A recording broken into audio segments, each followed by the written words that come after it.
When the truth came out, the entire family shattered, and so did her carefully built reputation.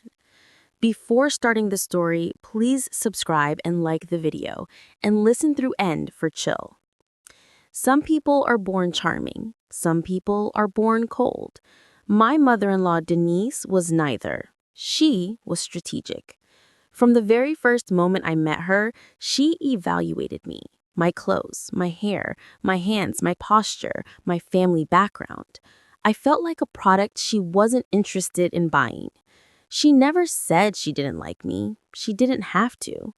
Her smiles were tight, her compliments were backhanded, and her eyes always searched for flaws with the precision of a huntress. When I married her only son Daniel, she pretended to celebrate. When we had our baby boy Liam, she pretended to be happy. But underneath, I always sensed a hostility she tried to bury under polite phrases and sugar-coated venom. Still, I never imagined what she was truly capable of. Liam entered the world with the sweetest cry I had ever heard. He was small, warm, incredibly fragile, and instantly the center of my universe. But becoming a mother also meant that I became the center of Denise's resentment. Before the baby, she could ignore me.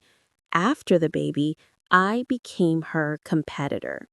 She wanted control. She wanted authority. She wanted to be the real mother, the experienced, wise, irreplaceable matriarch of the family. I was the young woman taking her son away. And now I was the mother of the grandson she wanted to claim. She started visiting more often. At first, I thought it was normal grandmotherly excitement. But then she began making comments like, "He cries because he's confused. Babies know when the mother is inexperienced. You're spoiling him. That's why he clings to you." In my day, children were raised with discipline, not softness. Every word chipped at me. Every visit drained me. Still, I believed she could never harm him. I believed no grandmother would ever cross the line. I was wrong. It was a rainy Tuesday afternoon. I remember it so clearly because the soft thunder outside made Liam sleepy, and I had just put him in his little dinosaur pajamas, tiny green ones with a hood that had plush spikes. He looked adorable, waddling around the living room with his favorite stuffed lion. Daniel was at work, and I was cleaning the kitchen when the doorbell rang. My heart sank the moment I opened the door. Denise, unannounced, again. "Visiting my grandson," she said, brushing past me before I even invited her in. My chest tightened. I didn't want a fight. I didn't want tension. But something about her energy that day was sharper. Liam toddled over to her. She picked him up, but instead of smiling, her face tightened. "He's getting heavy," she muttered. "You're overfeeding him." I ignored the jab. "I'll get you both some tea," I forced myself to say. I walked to the kitchen. It couldn't have been more than 30 seconds, maybe less. And then, a thud, a gasp, a sound that didn't belong in my house, a sound that I will hear in my nightmares for the rest of my life. I dropped the mug in my hand. It shattered on the floor.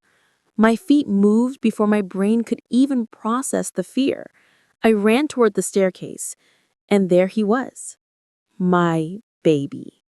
My 1-year-old, lying halfway down the steps, not moving, not crying, just lying there. And at the top of the stairs, Denise stood frozen, her eyes wide, her hand still outstretched. I screamed, the kind of scream that rips your throat raw. I rushed down the steps, scooping Liam into my arms. He whimpered. Thank God he whimpered, and my knees nearly gave out from relief. "What happened?" I cried. Denise blinked, swallowed hard, and stammered. "He slipped. I tried to grab him. You should really put a baby gate here." A lie. A rehearsed lie. A practiced lie. Because there was a baby gate. A locked baby gate. and she had unlocked it. "You opened the gate," I said, my voice trembling with fury. "It wasn't secure," she snapped back, too quickly, too defensively. "I secured it myself this morning." She shifted. Her eyes darted right, then left, and then she said the words that made my blood go cold. "You're overreacting. He's fine." Overreacting to my baby tumbling down a flight of stairs? I held Liam closer as he whimpered against my chest. "We're going to the hospital," I said. Denise's jaw tightened. "I don't think that's necessary." I wasn't asking. At the hospital, the staff moved quickly. They checked his ribs, his little skull, his arms, his legs. Thankfully, miraculously, he only had bruising and mild swelling. No broken bones, no concussion. I cried silently as the doctor examined him. The terror of what could have happened shook me to my core. The doctor gently placed a hand on my shoulder. "These types of falls usually involve force," he said carefully. "Was he pushed, or did he fall freely?" Denise, sitting in the corner, stiffened. I swallowed hard. "I wasn't there," I admitted, "but the gate was open, and he can't reach it." The doctor looked at me, then at her, then back at me. "I'm required to document this," he said, "just so you know." Denise exhaled sharply. Her mask cracked for a split second, and what I saw underneath wasn't guilt. It was fear. Fear of consequences. When Daniel arrived at the hospital, his face was pale. He rushed to Liam, kissing his head repeatedly, whispering, "I'm here. Daddy's here." He looked at me with panic in his eyes. "What happened?" he asked. I hesitated for 1 second. Just one. And that hesitation changed everything, because Denise jumped in before I could speak. "The gate wasn't locked," she cried dramatically. "I turned around for 1 second and he slipped." Her voice trembled. She covered her face with her hands. Fake tears. Fake guilt. Daniel froze. He looked at me, then at her, then back at me. "Is that true?" he asked slowly. My heart shattered. "No," I whispered. "She opened the gate. I know she did." His breath caught. He rubbed his forehead. He was trying to process 2 different truths from 2 women he loved. And I understood that. I did. But what he said next burned me to the core. "Maybe it was an accident," he murmured. Something inside me broke. That night at home, the house felt empty and dangerous at the same time. I put Liam to bed, watching his chest rise and fall, refusing to leave his side for any second. When I finally stepped out into the hallway, Daniel was waiting for me. "We need to talk," he said quietly. I braced myself. "I know you don't like my mother," he began, "but accusing her of hurting our son is serious. She did hurt him, Daniel. You didn't see it. I know what I know." He inhaled deeply. "Please don't turn this into a war." A war. That's what he called it. Not trauma, not danger, not nearly losing our baby. A war? Something snapped inside me. "This isn't about your mother," I said, my voice cold. "This is about our son's safety." He didn't respond, and that silence told me everything. Over the next week, Denise kept trying to visit. I refused every time. Daniel tried to mediate, but I shut the conversation down. My priority was Liam, not peacekeeping. But something still didn't feel right. I was scared, shaken, and I knew I needed proof, either to clear the air or protect my child forever. So I installed cameras, small, discreet ones, in the hallway, in the living room, near the stairs. I didn't tell Daniel. Not yet. Not until I had something solid. And then, something terrifying happened. 2 weeks after the fall, Daniel insisted we all meet for a conversation. He wanted to invite his mother over. I refused, but he opened the door to her anyway, against my wishes, against my boundaries. She walked in with a sad, fragile expression, Oscar-worthy. "I only want to see my grandson," she whined. I kept my distance. Liam stayed in my arms. She followed me into the living room. Daniel trailed behind, trying to keep peace. Then Denise stopped, turned to me, and said something I will never forget. "You're ruining my relationship with my family, all because you can't handle motherhood." I stared at her. "What did you say?" I whispered. "You heard me." That was it. I pressed the button on my phone. The TV lit up, and the footage played. The footage from the day she accidentally let Liam fall. There she was, clear as day, unlocking the baby gate, looking down the stairs, then gently nudging Liam toward it. Not pushing hard, not violently, just enough for gravity to do the rest. Denise screamed. Daniel turned white. I felt nothing but ice in my veins. Daniel stared at the screen for several long seconds. Then he turned to his mother. "Did you actually do that?" he whispered. She opened her mouth, closed it, opened it again. "I didn't mean..." He was crying. "You pushed my son," he said, stepping back as if she were poisonous. "No, no, no," she sobbed. "It was a mistake. She's twisting everything. I saw the video." Denise collapsed to her knees, crying hysterically. But it didn't matter. The truth was out. I called Child Protective Services. Daniel supported me. The police interviewed her. So did CPS. Because of Liam's age and the video evidence, it was classified as child endangerment. She was ordered to stay away. A restraining order followed. I thought she'd fight it, but she didn't. She disappeared. The next months were hard. Daniel struggled with guilt, not because he chose me, but because he ever doubted me. We went to counseling, we talked, we rebuilt trust, slowly. And as for me, I became stronger, sharper, more protective. I learned that motherhood isn't just love and cuddles. It's war when it needs to be. A war I will always fight for my son. Liam healed beautifully. He grew. He laughed again. He filled our home with joy. But the stairs? I still avoid looking at them sometimes. Some scars you carry in your heart.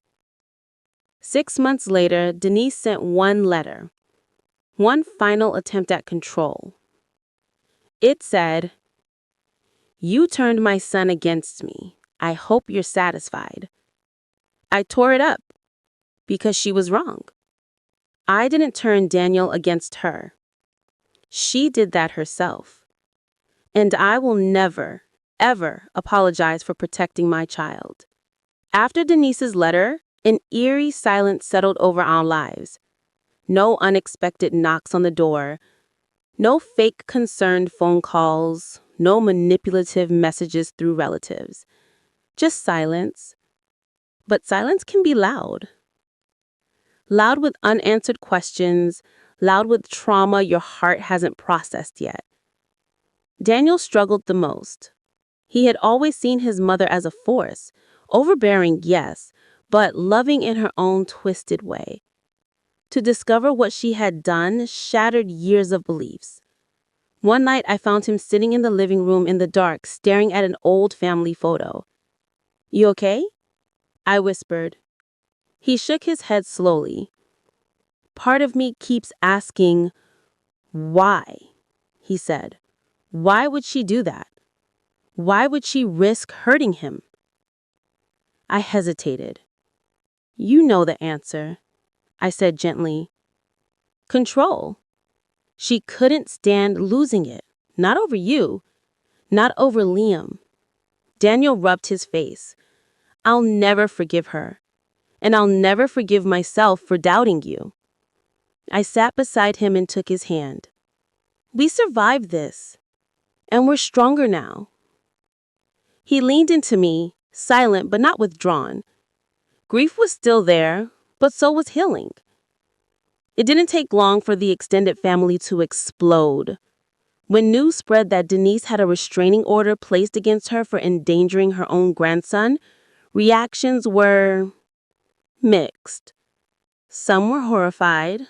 Some refused to believe it. Some thought we were exaggerating, and a handful of them made it their mission to fix things. One afternoon, my phone buzzed with a message from Daniel's aunt. Families should not fall apart over misunderstandings. Denise didn't mean any harm.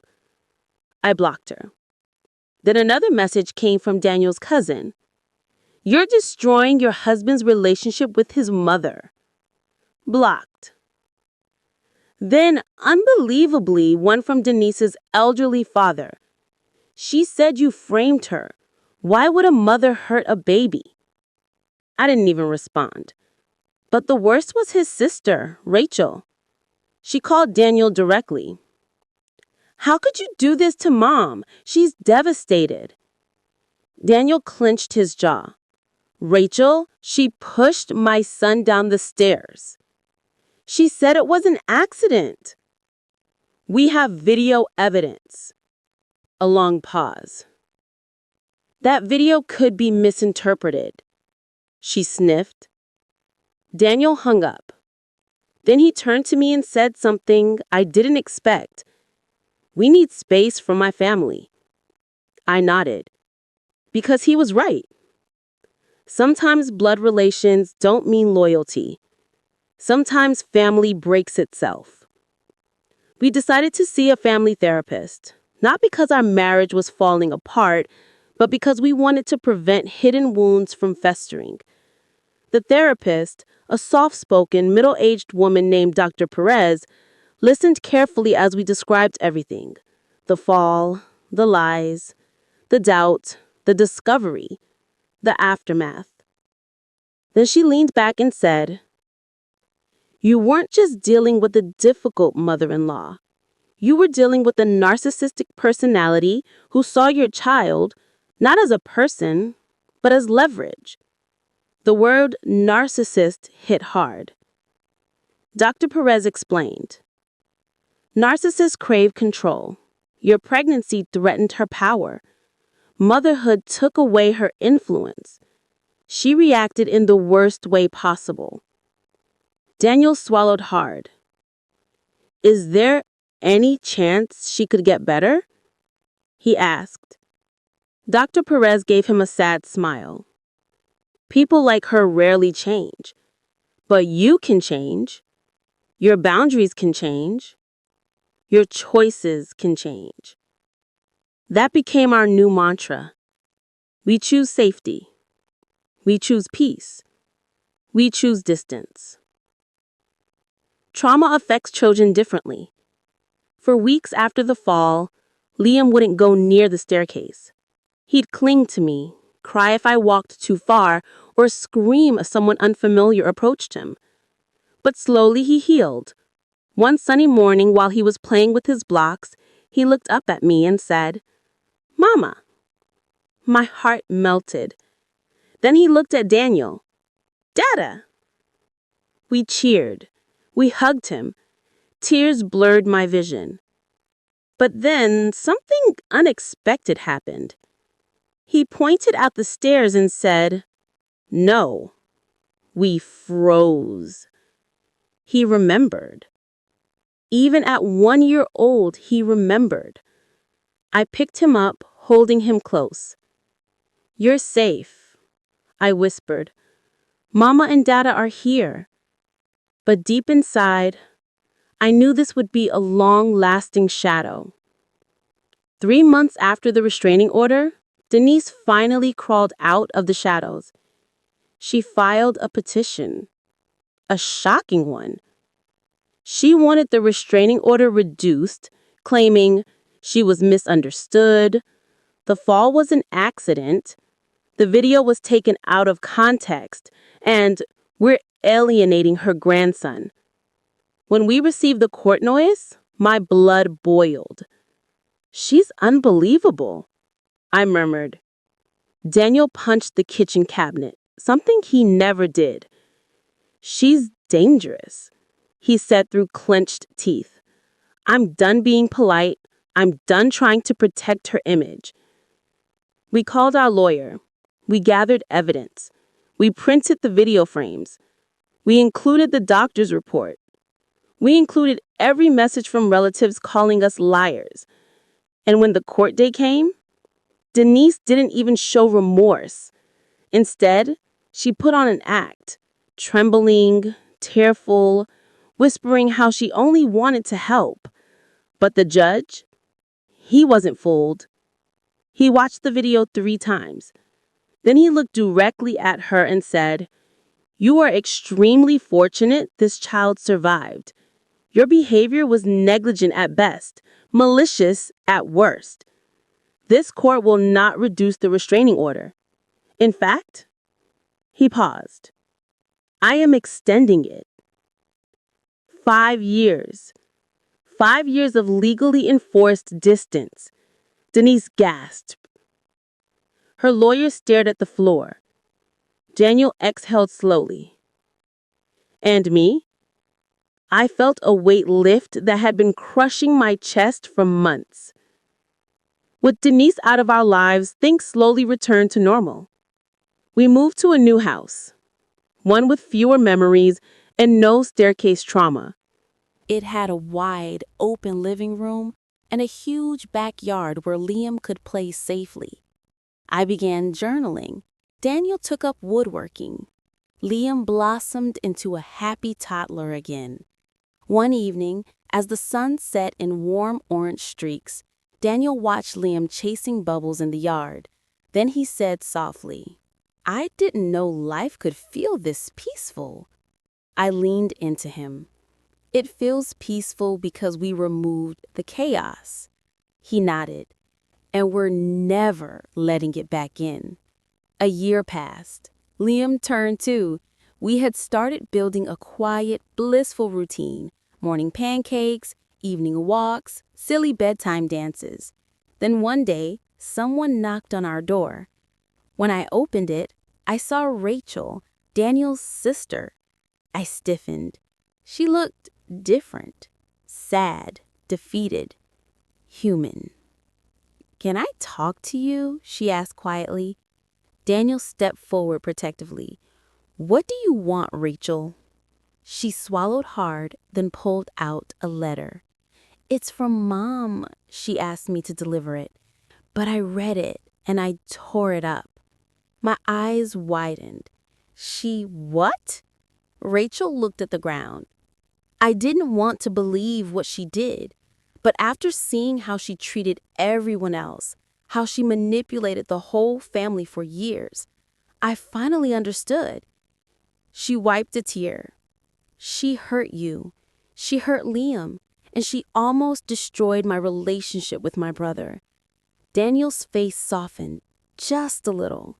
She whispered, "I'm sorry. I should have believed you." I exchanged a glance with Daniel. I said softly, "Thank you." It didn't fix everything, but it was a step. Later that night, after Rachel left, Daniel asked the question we were both thinking. "What do you think the letter said?" I shook my head. "It doesn't matter." He sighed. "You're right." We sat in silence for a moment. Then I added, "Her words don't deserve space in our lives anymore."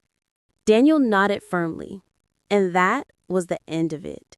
We never saw the letter. We never read the words. We never gave her control again. Years passed. Liam grew up strong, sweet, curious, and brave. His fear of stairs faded. His laughter returned. He learned to ride a bike, climb a tree, and make the world his playground. We told him the story one day, when he was old enough to understand boundaries, old enough to understand that family doesn't always mean safe. He listened quietly. Then he said, I'm glad you protected me. Those words melted every scar on my soul. And as I watched my son grow, I realized something important. You can survive trauma. You can rebuild your life. You can reclaim your peace. But only if you choose to protect your family, even when it means walking away from your own. Sometimes I still think about that day. The thud, the scream, the terror, the betrayal. It taught me something invaluable. A mother's intuition is never wrong. A mother's love is never weak. And a mother's protection is never negotiable. My mother-in-law pushed my son down the stairs. But what happened afterward? We rose, we healed, we built a new life, and we never let darkness touch us again. If that story gave you chill, drop a like, subscribe and comment so I know you made it to the end. I've got another one. See you then.